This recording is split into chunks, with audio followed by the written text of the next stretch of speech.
22.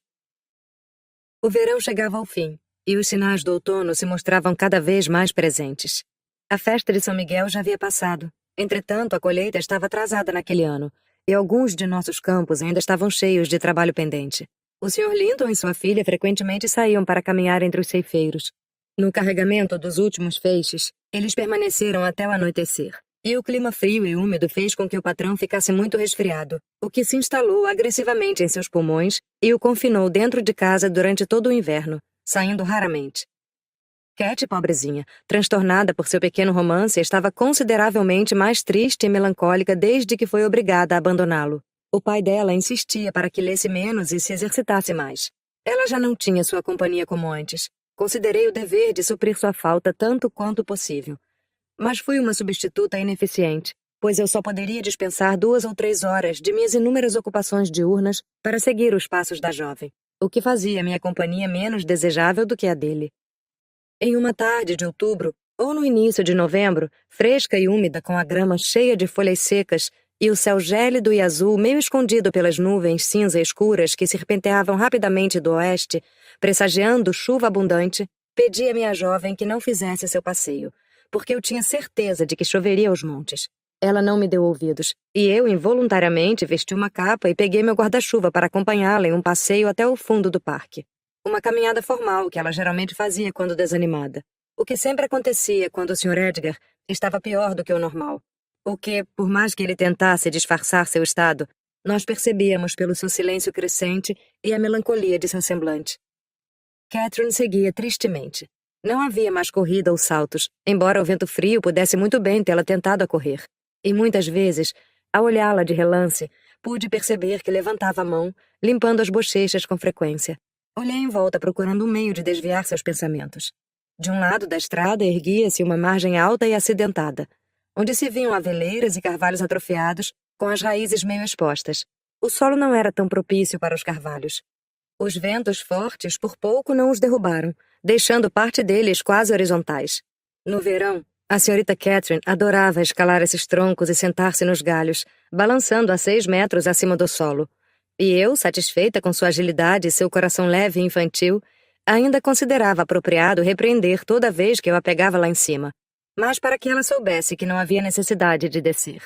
Do jantar ao chá, ela ficava deitada, embalada pela brisa, fazendo nada, exceto cantar velhas canções, as que ensinei a ela quando pequena, para si mesma, ou observando os pássaros, alimentando e estimulando seus filhotes a voar, ou aninhar-se com as pálpebras fechadas, meio pensando, meio sonhando, mais feliz do que qualquer palavra poderia expressar. "Veja, senhorita!" exclamei, apontando para um recanto sob as raízes de uma árvore torcida.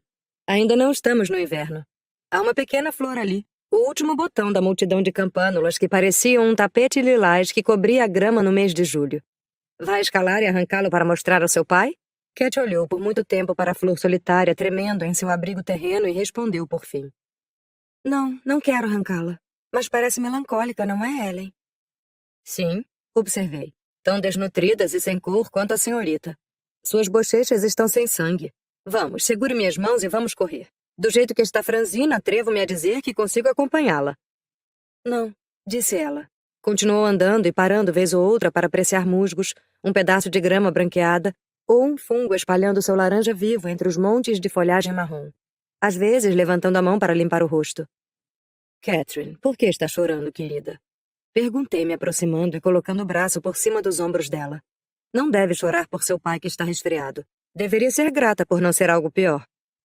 Ela não restringia mais suas lágrimas. A respiração dela estava sufocada por soluços. "Ah, será algo pior", disse ela. "E o que devo fazer quando papai e você se forem e me deixarem sozinha? Não sou capaz de esquecer suas palavras, Ellen. Elas estão sempre em meu ouvido. Como a vida mudará. Quão triste o mundo será quando papai e você estiverem mortos." "Nada nem ninguém pode assegurar que não venha a morrer antes de nós dois", respondi. "É muito errado antecipar as coisas, principalmente as ruins. Esperamos que ainda venham anos e anos antes que qualquer um de nós se vá. Seu pai é jovem e eu sou forte e mal tenho 45 anos. Minha mãe viveu até os 80, uma mulher vigorosa até o fim de seus dias. E suponha que o Sr. Linton seja poupado até os 60 anos. Isso seria mais anos do que teria contado, senhorita. E não seria tolice lamentar uma calamidade 20 anos antes. Mas a tia Isabela era mais jovem que o papai. Observou ela, olhando para cima com uma esperança tímida em buscar mais consolo. Não estávamos lá para cuidar da tia Isabela. Respondi. Ela não era tão feliz quanto o irmão. E não tinha tanto pelo que viver. Tudo o que precisa fazer é esperar que seu pai se recupere e animá-lo, deixando-o vê-la alegre. E evite deixá-lo ansioso sobre qualquer assunto. Lembre-se disso, Cat. Não vou disfarçar, mas poderia matá-lo se fosse tola e imprudente, nutrindo uma afeição fantasiosa pelo filho de uma pessoa que ficaria feliz em vê-lo morto, e deixando claro que sofre com uma separação que ele julgou necessária. Não me preocupo com mais nada na Terra, exceto com a doença do papai, respondeu ela. Em comparação com papai, nada mais me importa. E eu jamais, nunca, enquanto eu viver, vou fazer algo ou dizer uma palavra para irritá-lo. Eu amo mais que a mim mesma, Ellen.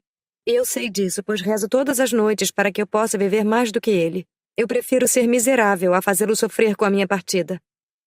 Lindas palavras, respondi. Mas as ações também devem provar isso. E depois que ele já tiver se recuperado, não deve esquecer das resoluções formadas nos momentos de aflição. Enquanto conversávamos, nos aproximamos de um portão que se abriu na estrada. Minha jovem senhora, recuperando parte do brilho em seus olhos, subiu e sentou-se no topo do muro, esticando os braços para reunir algumas frutinhas vermelhas que estavam visíveis nos ramos mais altos das roseiras silvestres que sombreavam um lado da estrada. As frutas da parte inferior da árvore tinham desaparecido, e apenas os pássaros podiam chegar na parte superior da árvore, ou Cat, de onde estava. Ao se esticar para apanhá-los, seu chapéu caiu, e como o portão estava trancado, decidiu descer para recuperá-lo. Pedi que fosse cautelosa para que não despencasse dali, e ela, ágil, desapareceu do outro lado. Contudo, o retorno não foi tão fácil quanto o previsto. As pedras eram muito lisas e bem cimentadas, e os galhos das roseiras e amoreiras não puderam dar nenhuma ajuda em seu retorno. Eu, como uma tola, não me lembrei disso, até que a ouvi rir e exclamar. Ellen, você terá que buscar a chave, ou então terei de contornar pela cabana do porteiro. Não consigo escalar os muros deste lado. Fique exatamente onde está, respondi. Estou com minhas chaves em meu bolso. Talvez eu consiga abri-lo. Se não, eu buscarei a chave. Catherine se divertia dançando de um lado para o outro diante do portão, enquanto tentava todas as grandes chaves sucessivamente. Após tentar a última, notei que também não servia, e repeti que ficasse onde estava, e estava prestes a correr para casa o mais rápido possível, quando um som que se aproximava me conteve. Era o trote de um cavalo. Cat também parou com sua dança. Quem é? Sussurrei. Ellen, gostaria que pudesse abrir logo o portão. Sussurrou ela de volta ansiosamente. Olá, senhorita Linton! Exclamou a voz profunda do cavaleiro. Fico feliz em vê-la. Não tenha pressa em entrar, pois tenho uma explicação a pedir e a receber. Não tenho nada a falar, Sr. Heathcliff, respondeu Catherine.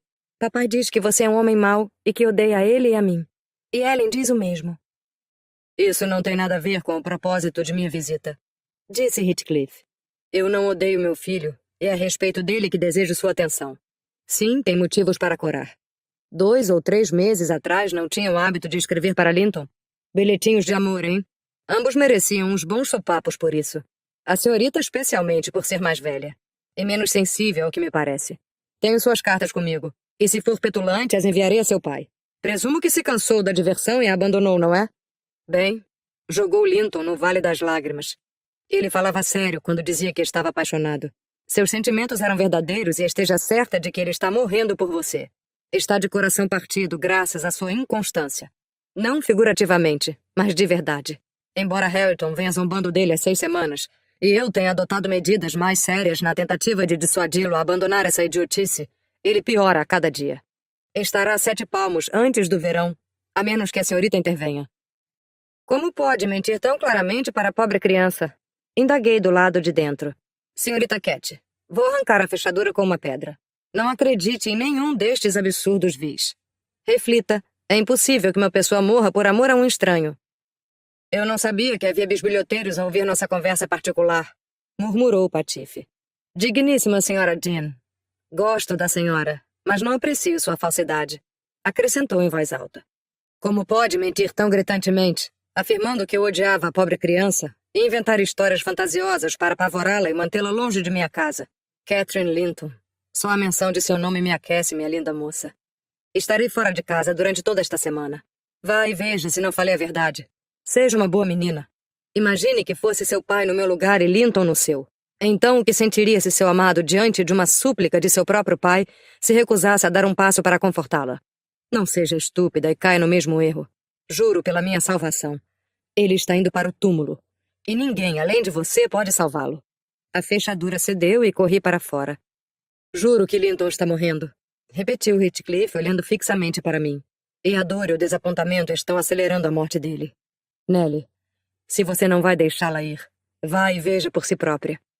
Mas eu não voltarei até esta hora na próxima semana. E acho que seu próprio patrão não se oporia a que ela visitasse o primo. Entre, disse eu, pegando Cat pelo braço, forçando-a a entrar novamente, pois ela se demorou, fitando com olhos preocupados o semblante do mensageiro, muito severo para expressar suas reais intenções.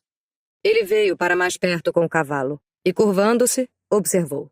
Senhorita Catherine, devo admitir que tenho pouca paciência com Linton, e Hareton e Joseph menos ainda. Reconheço que ele está entre rudes. Ele anseia por bondade, bem como amor, e uma palavra gentil seria o melhor medicamento. Não ligue para as advertências cruéis da Sra. Jean, mas seja generosa e pense em vê-lo. Ele sonha dia e noite com a senhorita, e não pode ser persuadido de que não o odeia, já que não lhe escreve ou visita. Fechei o portão e enrolei uma pedra para ajudar a mantê-lo fechado.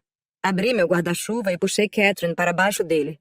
A chuva começou a passar pelos galhos das árvores e nos alertou para que voltássemos logo. Nossa pressa impediu qualquer comentário sobre o encontro com Heathcliff, enquanto caminhávamos em direção à casa. Mas, por instinto, adivinhei que o coração de Catherine estava nublado em dobro. Suas feições eram tão tristes que não pareciam dela. Ela, evidentemente, considerou cada sílaba que ouvira como verdadeiras. O patrão havia se retirado para descansar antes de entrarmos. Cat se dirigiu até ele para perguntar como se sentia, mas já havia adormecido. Ela voltou e me pediu para sentar com ela na biblioteca. Tomamos nosso chá juntas. Depois, ela se deitou no tapete e me pediu para ficar em silêncio porque estava cansada. Peguei um livro e fingi ler. Assim que ela supôs que eu estava absorta em minha leitura, recomeçou seu choro silencioso. No momento, chorar parecia sua distração favorita. Permiti que ela ficasse em suas lamúrias por um tempo, então protestei, ridicularizando tudo o que foi dito pelo Sr. Heathcliff sobre o filho, como se eu tivesse certeza de que ela concordaria. Ai de mim! Eu não era capaz de neutralizar o efeito que a história dele produziu.